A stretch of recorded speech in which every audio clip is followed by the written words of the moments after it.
ஹைதராபாத் செல்வதற்காக காங்கிரஸ் எம்பி மாணிக்கம் தாக்கூர் மதுரை விமான நிலையம் வந்தடைந்தார். தொடர்ந்து செய்தியாளர்களை சந்தித்து அவர் கூறியதாவது: அகில இந்திய காங்கிரஸ் பொதுச் செயலாளர் திரு கிரீஷ் சோடங்கர் அவர்கள் இதை பற்றிய முடிவை பற்றிய அறிவிப்பை வெளியிடுவார்.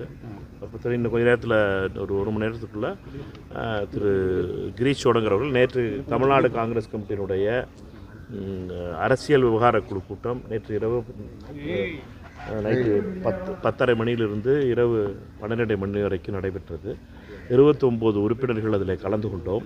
தமிழ்நாடு காங்கிரஸ் கமிட்டி தலைவர் மற்றும் முன்னாள் காங்கிரஸ் கமிட்டி தலைவர்கள் மற்றும் நாடாளுமன்ற உறுப்பினர்கள், சட்டமன்ற உறுப்பினர்கள் எல்லாரும் கலந்து கொண்டோம். 29 பேரும் ஜூம் மீட்டிங் நடந்தது. அந்த ஜூம் மீட்டிங்கில் எடுக்கப்பட்ட முடிவை அகில இந்திய காங்கிரஸ் கமிட்டியுடைய பொதுச் செயலாளர் திரு கிரீஷ் சோடங்கர் அவர்கள் இன்று காலை சென்னையிலே அதற்கான அறிவிப்பை வெளியிடுவார். சார், தமிழக சட்டமன்ற தேர்தல் அதை எப்படி பார்க்குறீங்க? தமிழக வெற்றி கழகத்தோட வெற்றி எப்படி பார்க்குறீங்க?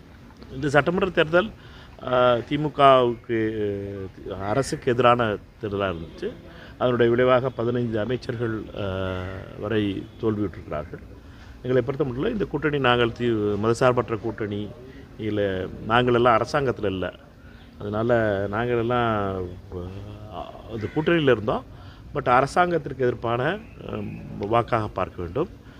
அத்தோடு மட்டுமல்லாமல் பாஜகவிற்கும் அதிமுகவிற்கும், பாஜகவினுடைய அடிமை கட்சியாக மாறிவிட்ட அதிமுகவுக்கு எதிரான ஓட்டாக பார்க்கணும். ஏன்னா பாஜகவும் அதிமுகவும் உறவு வச்சு மோடியும் அமித்ஷா அவர்களும் இங்கே டெல்லியிலேருந்து இங்கே ஆட்சி அமைப்போம்ன்றதை சொல்லிட்டு வந்தாங்க. என்டிஏ ஆட்சி அமைப்போம்னு.